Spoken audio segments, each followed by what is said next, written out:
आज मैं एक मरतबा फिर हाजिर हुआ हूँ इस्लामाबाद के एंटी टेररिस्ट कोर्ट पे। 26 तारीख मुझे दी गई थी और पिछली तारीख में जज साहब ने वाज़ेह तौर पर ये हुक्म सादर किया था, इस्तखासा से मुतालबा किया था कि आपके पास अगर कोई शवाहिद हैं, कोई सबूत हैं तो आप पेश करें।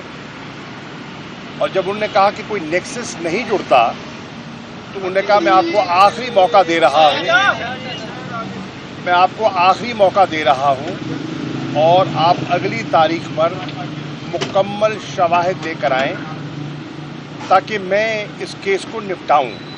मैं बिला वजह इसको नहीं लटकाना चाहता, नहीं घसीटना चाहता। हम तैयार थे अपने दलाइल के लिए, लेकिन बदकिस्मती से आज जब यहाँ आए तो मालूम हुआ कि जज साहब छुट्टी पर हैं और ड्यूटी जज साहब ने केस सुनकर हमें 15 की तारीख दे दी है।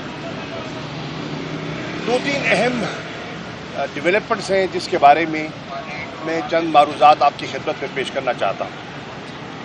एक तो पूरे मुल्क में चर्चा है जो इंतखाबी इस्लाहात का बिल पेश किया गया है। कल आपने देखा कि जॉइंट जो सेशन था पार्लियामेंट का, उसमें भी आपने मुख्तलिफ लोगों के तहफ़्फ़ुज़ात सुने। हत्ता कि जो हुकूमत की हलीफ जमातें हैं उनके तहफ़्फ़ुज़ात भी खुलकर सामने आ गए और साबिक़ लॉ मिनिस्टर, साबिक़ चेयरमैन सेनेट जनाब रज़ा रब्बानी साहब ने तो खुलकर कहा कि आपने हमें यहाँ सिर्फ अंगूठा लगाने के लिए या रबर स्टैम्प करने के लिए बुलाया है। तो उन्होंने अपनी रिजर्वेशंस का इजहार किया।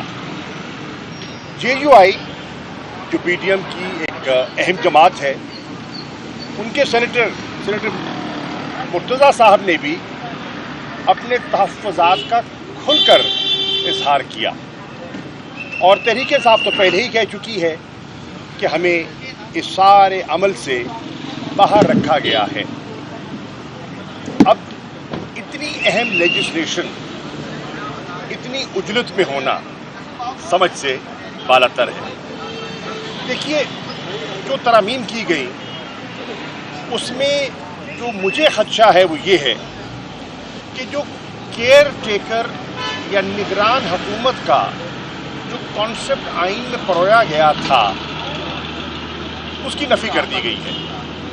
अब अगर निगरान हुकूमत के वही इख्तियारात होने हैं और उनसे वही काम लिया जाना है जो कि एक मुंतखब हुकूमत किया करती है, तो फिर निगरान का कॉन्सेप्ट जो है वो बेमानी हो जाता है और यहाँ मुझे ऐसा होता हुआ दिखाई दे रहा है। उसके साथ साथ आपने ये भी देखा कि निगरान वज़ीर आज़म पर जो नाम सामने आया डार साहब का, इसाक डार साहब का, उस पर भी शदीद तहफ़्फ़ुज़ात सामने आए। किसकी तरफ से? उनकी अपनी जमात की तरफ से। किसकी तरफ से? वज़ीर दिफ़ा ख्वाजा आसिफ साहब की तरफ से तहफ़्फ़ुज़ात सामने आए और उन्होंने कहा कि ये तो पार्टीज़न है और वो तो सारा उसी कॉन्सेप्ट का उन्हें हवाला दिया और कहा उसकी नफ़ी हो जाएगी अगर उनको नामज़द कर दिया गया। तहफ़्फ़ुज़ात का इजहार किया उन पर किसने? पाकिस्तान पीपल्स पार्टी ने। आपने देखा कि कुंडी साहब ने और सेनेटर शेरी रहमान साहिबा ने कहा ये तो नाम हमारे सामने आया ही नहीं है, इसका तो कहीं तज़किरा ही नहीं हुआ, ये तो अंडर कंसिडरेशन आया ही नहीं है, तो हम इस पर आमादगी का हमने इजहार कब कर दिया। आपने देखा कि मुस्लिम लीग नून के अंदर से बहुत से तहफ़्फ़ुज़ात आए, हत्ता कि कायदे हिज़्ब इख्तिलाफ जो एक तासुर है कि हुकूमती तकरीबन वो उनके हमनवा ही हैं, उन्होंने भी अपने एतराज़ात जो हैं वो उनका बयान किया और अपनी रिजर्वेशन का खुलकर बयान किया। अब ये है इस वक्त जो निगरान सेटअप जो है उसके बारे में जो इस वक्त गुफ्तगू हो रही है। मौलाना फजल रहमान साहब PDM के सरबराह हैं और आपने देखा कि पिछले दिनों में वो कराची तशरीफ ले गए اور انہوں نے وہاں مختلف نشستیں کی، مختلف سیاسی قیادتوں سے تبادلہ خیال ہوا، اور ایک چیز جو واضح طور پر سامنے آئی وہ یہ تھی کہ انہوں نے جتنے حضرات سے وہ ملے وہ حضرات تھے جو پیپلز پارٹی کے مخالف سمجھے جاتے ہیں۔ تو دکھائی یہ دیا کہ مولانا غالباً سندھ کی حد تک کوئی پیپلز پارٹی کے خلاف یا پیپلز پارٹی کے برعکس کوئی جو الائنس ہے اس کو جمع کرنے کی کوشش کر رہی ہیں۔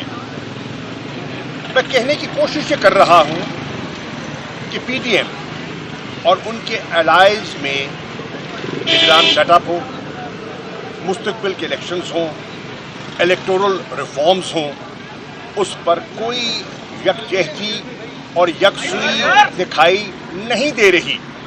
اس کے ساتھ ساتھ کل جو بحث ہوئی، مجھے افسوس سے کہنا پڑتا ہے کہ خواجہ آصف صاحب جو کہ ایک سینئر پارلیمنٹیرین ہیں، اس وقت ملک کے وزیر دفاع ہیں، ان کی گفتگو آپ نے سنی، کتنی غیر پارلیمانی، کتنی غیر مہذب گفتگو تھی۔ جو منتخب خواتین سینیٹرز کے بارے میں جو انہوں نے الفاظ استعمال کیے، کچرا، کوڑا کرکٹ، گاربیج، یہ ان کے شایان شان نہیں ہیں، اور یہ پہلے بھی کر چکے ہیں۔ نیشنل اسمبلی کی وہ نشست یاد ہے جس نشست میں انہوں نے ڈاکٹر شرین مزاری کو نشانہ بنایا تھا، اور کل انہوں نے وہی جو ہے اسی کو اس ریت کو دہرایا ہے۔ افسوس سے کہنا پڑتا ہے کہ یہ مناسب نہیں ہے، اور میں اس کی مذمت کرنا چاہوں گا، پرزور مذمت کرنا چاہوں گا۔ خواتین کے بارے میں، منتخب نمائندگان کے بارے میں، اپنے کالج کے بارے میں یہ رائے رکھنا اور برملا اظہار کرنا بالکل غیر مناسب ہے۔ اس کے ساتھ ساتھ میں ایک دو گزارشات اور کرنا چاہوں گا، اور وہ ہے کہ پوری قوم دیکھ رہی ہے کہ اس وقت جو معیشت کی کیفیت ہے، معیشت کی کیفیت اچھی نہیں ہے، اور اس کے اوپر پوری قوم کو دو نئی خبریں دی گئیں۔ ایک، بجلی کے بلوں میں اضافے کی نوید سنائی گئی، اور نیپرا نے بھی کل اس کی منظوری دے دی ہے جو حکومت کی تجویز تھی، اور 7.5 روپے فی یونٹ کا اضافہ متوقع ہے۔ اگر اس کو اور دیگر ٹیکسز کو ملا لیا جائے تو خیال کیا جا رہا ہے کہ بجلی کا یونٹ جو ہے وہ 50 روپے یونٹ کے لگ بھگ ہوگا۔ اس کے ساتھ ساتھ گیس کا جو قیمتیں ہیں، پرائسز ہیں، ان میں بھی خاطر خواہ اضافہ کرنے کا فیصلہ کر لیا گیا ہے، اور 40% اضافے کی خبر آئی ہے سامنے۔ اور جو بینک سے بوروئنگ کرتے ہیں لوگ سرمایہ کاری کے لیے، اس کا ریٹ آف انٹرسٹ جو ہے، مارک اپ جو ہے، وہ 22% کو چھو رہا ہے۔ اب ان حالات میں مجھے بتائیے، کوئی سرمایہ کاری کرے گا تو کیوں کرے گا؟ اگر کرے گا تو کیا اس کی انویسٹمنٹس اور اس کی پروڈکشن جو ہے وہ کمپیٹیٹو ہوگی؟ یہ سب چیزیں ہیں جو قابل غور ہیں۔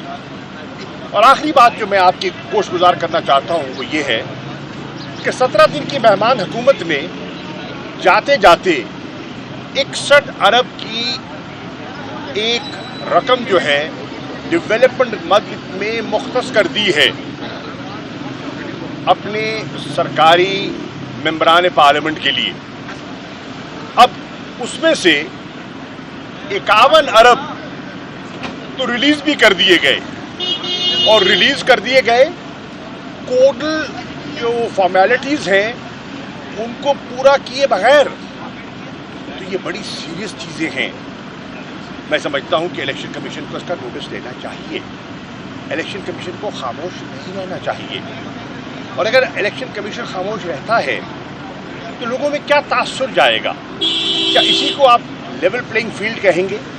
یہ ہرگز لیول پلینگ فیلڈ نہیں ہوگا۔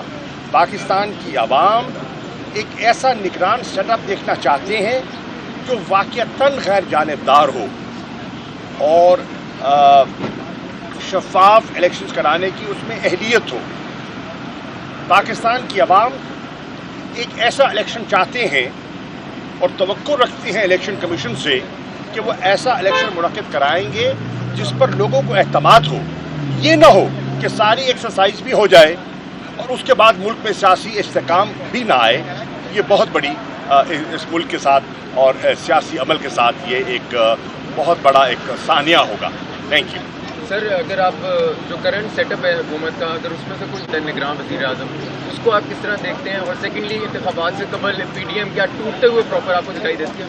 मैं इस पर पूरी बात कर चुका हूँ, गालिबन आप शायद लेट आए।